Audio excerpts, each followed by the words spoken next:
be doing a Christmas themed stained glass painting. This one's going to be a poinsettia. I just drew this picture, so I usually do it in pencil lightly and then erase what I need to erase and then go back over the pencil with the Sharpie.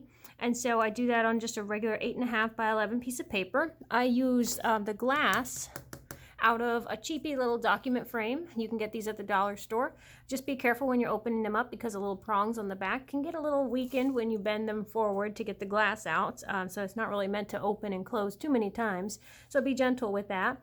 And then usually before I frame this, because I'll put it back in the frame once the paint is dry, it takes about 24 hours, I will, I have another one here that I had done. So I'll just use a staple gun and put a little string or something there, a little ribbon or something to hang it. And that way, you know, you can hang it up easily above a window or something like that.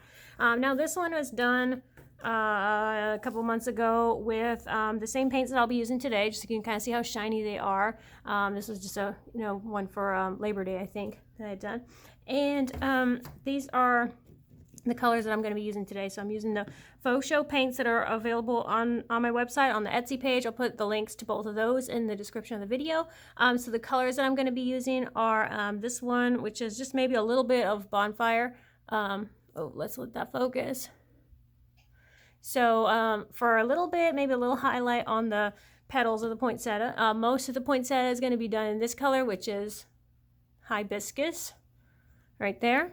And then I've got Merlot, which you can't really tell in the bottle how it's going to look, but I do have a little kind of a sampling chart of all the colors so you can kind of see how they look. They're very transparent, very smooth, very shiny. And then I've got some greens that I'll use for the borders and also for the leaves. So I've got Pinch Me, and I have Margarita, kind of a neon green, and then maybe for the border a little bit of, this is a turquoise color, it's called Surf's Up. So I'll be using a combination of all of those.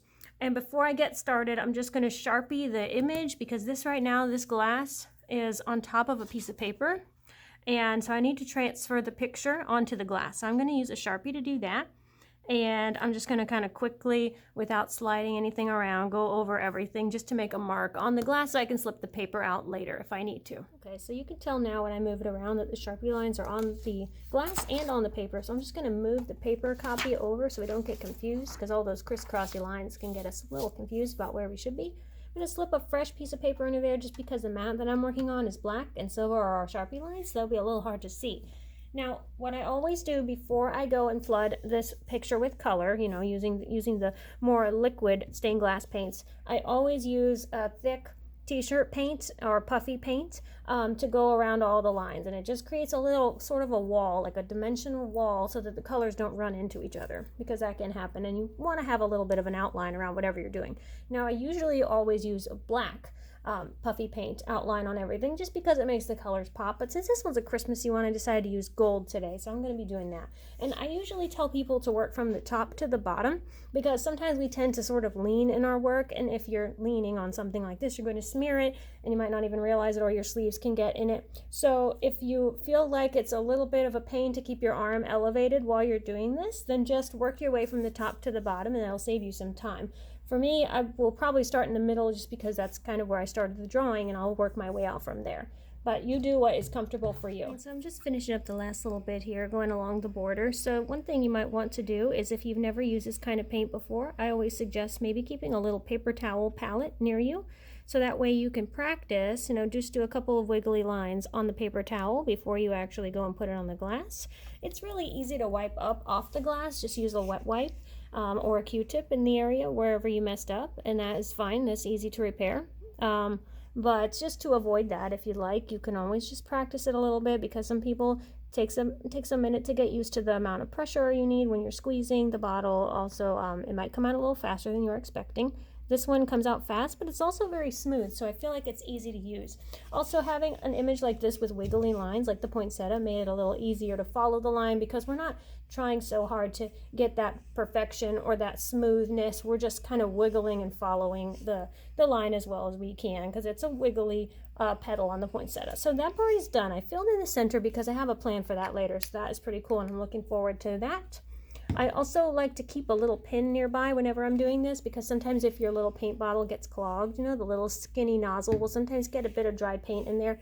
So I just keep a little pin or something nearby that I can kind of dig in there and get the dry bits of paint out. That always happens, even if you keep your bottle sealed. So now the next thing to do would just be to fill in with color. Since we have 6 petals on our poinsettia, I'm going to do every other color with a different shade of red. So I'm going to do the bright red, the hibiscus red on this one, and this one, and then I'll come in the in-between and I'll do Merlot, which is like a berry, kind of a wine color. So I'll do that in the in-between ones. That way I get both shades of red, and I may just put a little bit of orange somewhere near the center, maybe, of the red petals. That way it looks like a little bit of a highlight on there. And so these you would squeeze in the same fashion. They're very liquid.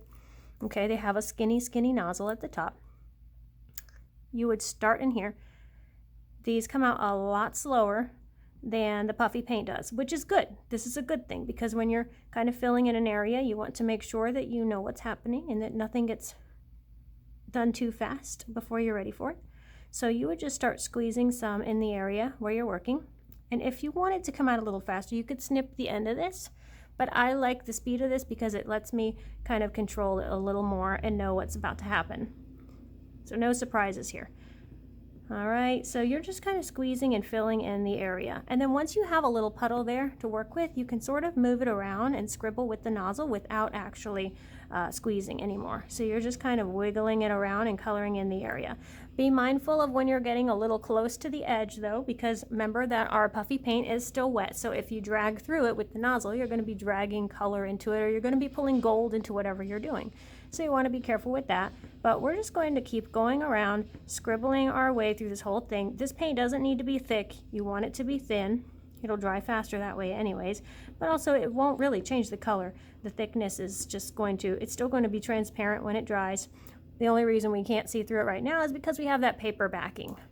So we'll just keep going with this and fill this whole area in.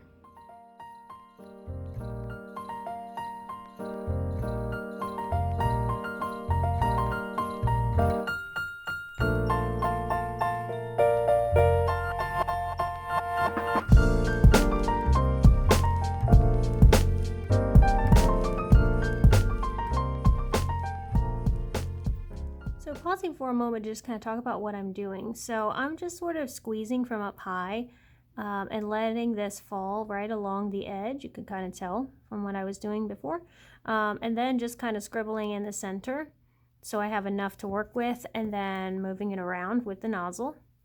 So with the good thing about these paints, and being that they're so liquid, they will just sort of fill in all those gaps on their own. So if you just leave it alone, you can let it just sort of continue moving. And like right now, I know that little edge looks like we kind of need to come along and help it, which you can if you want to, and it wouldn't hurt.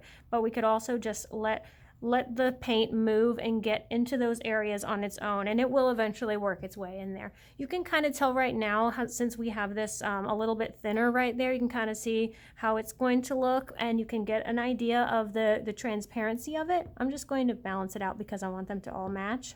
So I'm going to add a little more there, and I'll show you what I'm going to do with the orange. So maybe just a tiny bit of orange, just to kind of let it mix in. It does mix in really well. You don't even really have to move it around. It'll kind of mix in on its own. But I'm just putting a little bit near the edge there, maybe a little bit from the center. Kind of let that work its way in, and it does. It just works itself into it very nicely. And once this dries, you won't see that we've just dropped it in here. It will look like it's kind of spreading around, which is really cool. And I will do the same thing with red on the wine color, on Merlot, because I just want it to look like from the center maybe there's a little bit of a highlighted area, just like that. Very cool. Okay, just drop it in. And also, you know, the only way to keep them from spreading and sort of mixing into each other is if we were to create a wall. So that's why in the areas where we don't want them to mix, like we don't want our green getting onto our red, then we would have to have those areas blocked off. I think this is going to look really cool just like that. All right, so let's get our green going. All right, I have some of the light green now. This is the margarita color. And with that same method, now I'm just starting on the outside, and then on these really, really small areas, sometimes you don't even have to do anything in the center, because as you can see, that little hole is just closing right up because the paint is working its way to the center. It's kind of moving, and so on the other areas, yeah, I'm going to help it along, but I think I'm just going to leave that one be so I don't add any more paint along the way. And also, I don't think I'm going to do any background on this one. Sometimes you could put some clear or some sort of a neutral color in this little area right here in between where there are no petals or leaves. But on this one, I want to have a little bit of clear, a little space where there is no paint. So I'm going to do my border, but I'm not going to do the actual background area behind the flower because I like it just like it is. Now, the thing about going around and doing your border is you're not really going to see much of it because the frame is also going to cover some. You will see a little bit of it, but I'm not going to get super, super close to the edge because I don't want my paint rolling off. Although if we do it thin enough, it doesn't really roll off.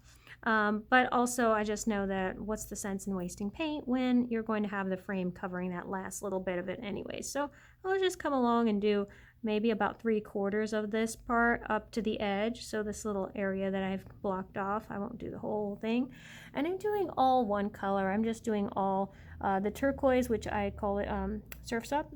So I'm just using that one color everywhere, and I think it looks really good with the gold. And I actually think this poinsettia is looking really good also without using a black outline. It made it look more like a Christmassy piece instead of just like a, you know, a big tropical flower, because otherwise it could be mistaken for like a, you know, hibiscus or something like that, which is not what we were going for. And I also still have that one little thing that I want to do later on for the center, so hang on and we'll get that started. It looks really, really good, and it's almost done. The little finishing touch that I'm going to add on here is in the center, because poinsettias usually have a few little pokey yellow things in the center, and it would be a little hard to do that with the stained glass paint just because it's harder to get those really, really small areas filled in with the paint, and you'd have to draw little tiny circles with puffy paint, which gets a little complicated. So to avoid all that and to add a little fancy flair to this, oh, let me poke that little bubble. Got a little air bubble forming there, is I'm going to use some rhinestones. I've got some gold rhinestones, but the cool thing about these is some of them are a little sheer and others are solid. So I think I'm going to pick out the solid ones like that and just stick them right there. They'll stick right into the puffy paint. And there's a lot of fun little things you can add to your stained glass painting since they sit flat to dry. You don't have to think, oh, it's going to slide off or anything. They're just going to sit right here just like this until they're dry, so they're not going anywhere. You could even put something with a little weight to it on there, like those little flat back decorative marbles. Something like that would look really cool just to kind of put in like a little, wherever an area sort of crisscrosses. So I think I'll just stick to 4 of those, but you could also put them anywhere, like all around. But you know, in like the little areas in the corners or something, you could save a little spot where you want to put these. And of course, all of the paint and glue will hold those in place once this is totally dry in about 24 hours. So that just adds a little something fun to the center of it. And this one's going to look really cool when it's dry. I will slip the paper out from underneath just so you can kind of see the sheerness of it. And that high gloss look that it has right now is going to stay that way. So you can kind of get an idea. You can see my fingers shining through here. So you can tell it's going to be transparent, but it also dries with a little more transparency than it has right now. So think of it kind of like how, you know, Mod Podge is white in the bottle, but then it dries clear. Same kind of deal with this. So even though you can't fully see my hand through the back, this is going to dry with total transparency. So it's going to look really awesome. So the cool thing about this is a really quick craft. If you can sketch this out or print an image online or even use a coloring book page or something like that, that's a really quick thing to do. So this took me less than an hour to make. And these make really awesome gifts too, because you can customize them. You can make whatever template you want. So whatever somebody likes, if you have somebody that likes horses, you can find a horse picture online. If you know somebody who likes owls, you can find owls online. There's a ton of ideas out there. And if you can't find exactly what you're looking for, you can make your own. It's super easy. One more reminder about all of these paints. All these awesome colors are available on my website, MissAnita'sCrafts.com. I'll also put the link to the page and also to the Etsy page in the description of the video, but I have 18 awesome colors, actually 19 because I have the newest one right here, which is called Squirrel, and it's just sort of a dark gray color, but they are all transparent. They're super high gloss and really easy to use.